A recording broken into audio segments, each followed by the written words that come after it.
How are you doing? I hope you've had a good Sunday. Welcome back to Joe Stunner Boxing.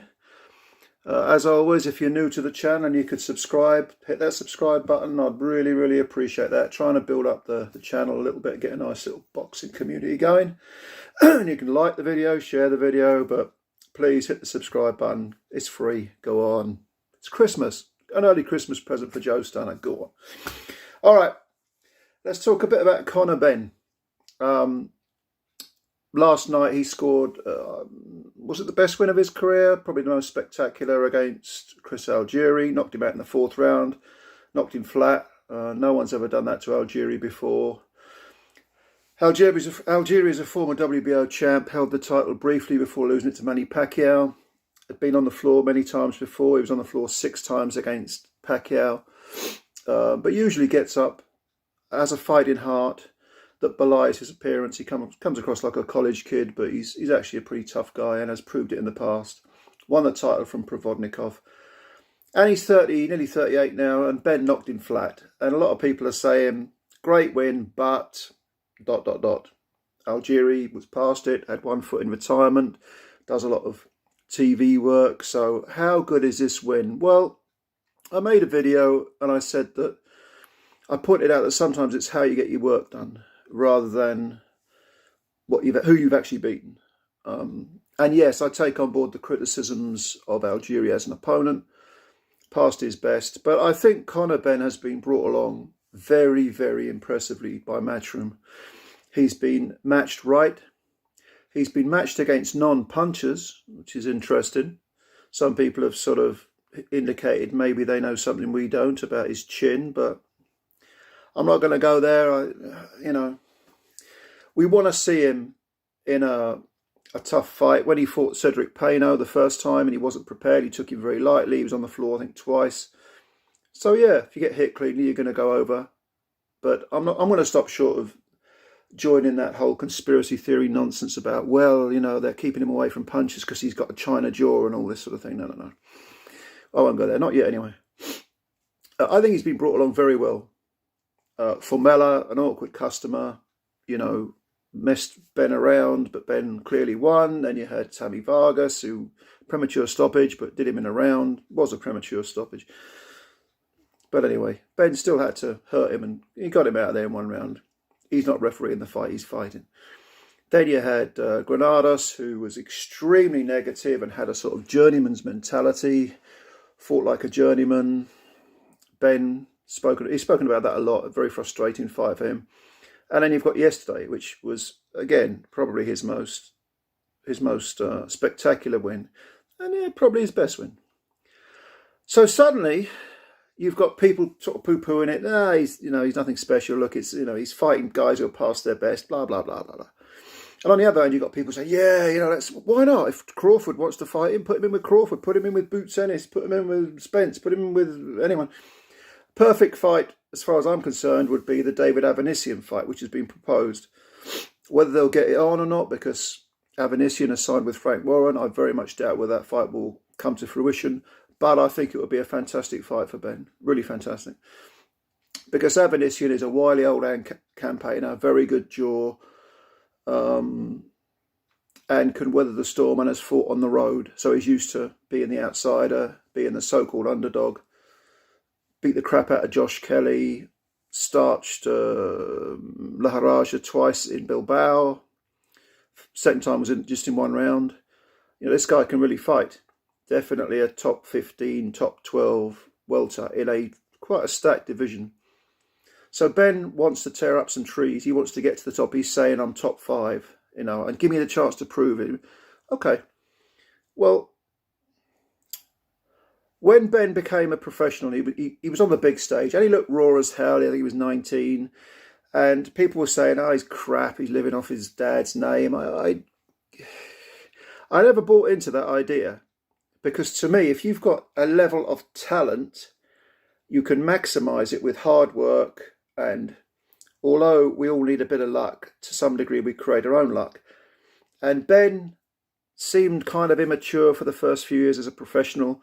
I think the Peno fight, the Cedric Peno, the Frenchman, the first time he fought Peno, and he was on the floor twice, and he'd been sitting in the fucking whatever it was, the hairdresser's chair, having his hair dyed or some bullshit thing that he was doing, and he was walking around, you know, buying fancy clothes, all this crap. The sign of an immature person. And an immature person, it's extremely unlikely, will become a mature fighter. Then there was a switch, and he started to be far more dedicated. I saw Ben fight at the York Hall, and I can't remember the name of the damn opponent, but he did him in 2 rounds, and this was a guy who I think had fought for the EBU title. This would be about 3 or 4 years ago. I want to say 2018 or 19. I can't remember. I'll have to look that up. But the point was, I was surprised. I thought, hang on a minute, this is a different Ben. And from there, he's progressed very, very well against, you know, increasingly decent opposition. Now, if you have a level of talent, you can maximise it. You know, Ben could not put a foot wrong as far as preparation, as far as dedication, and as far as applying your absolute will and your absolute determination to whatever talents you have. He may do all that, and he might still never be as high as a Crawford or a Spence or an Ennis, because he may just not have that talent. But you can nevertheless excel in your career. I always think of Dennis Andrews. Dennis Andrews was a 3-time WBC light heavyweight champion. And talk about, I mean, what he achieved. You could have seen him in his early career when he was, you know, losing fights at domestic level and in danger of becoming a journeyman. And then suddenly, you know, he's, because of his dedication and his toughness and his devotion to the sport and to himself, to wanting to, you know, leave behind some sort of personal legacy because of the pride he had, he massively overachieved. So it's possible you can overachieve if you live the right life, if you have the right lifestyle and you don't cut any corners and you become a mature person. And Ben, I think, has had to mature to some degree because he's now married, he's got a little baby. So all of this just seems, all the planets, if you like, are sort of aligning for Conor Benn.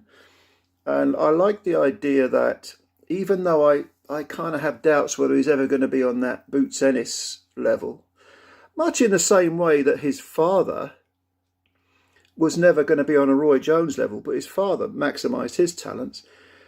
I don't see Conor being, you know, Ennis, Crawford, Spence, quite that high, but I'm beginning to really believe he can get, you know, maybe not an A+ fighter, but an A- fighter. That's no bad thing.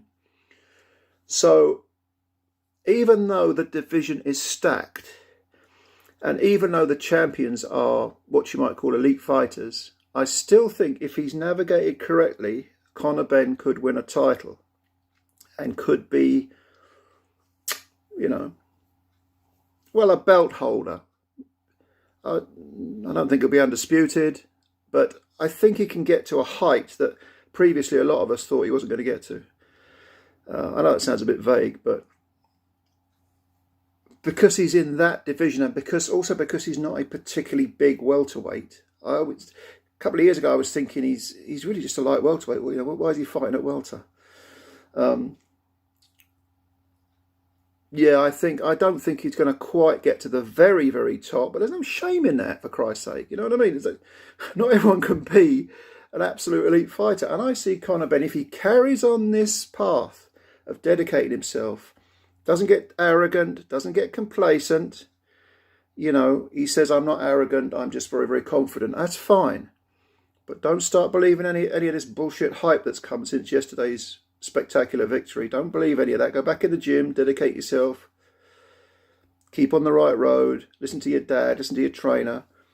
Yeah, I think he can go far.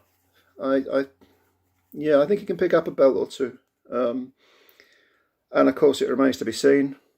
But I'm very, very impressed with Conor. I think Conor Benn is Britain's most improved fighter and is achieving things that a lot of people were very sceptical of initially. So, yeah, Avanissian, I think, would be another good fight for him. And then maybe, I don't know. You tell me. Leave your comments below. Tell me who you think Conor Benn should fight next. Tell me what you think of yesterday's performance. and you know, tell me where you think he's going. Capture the attention. Excuse me.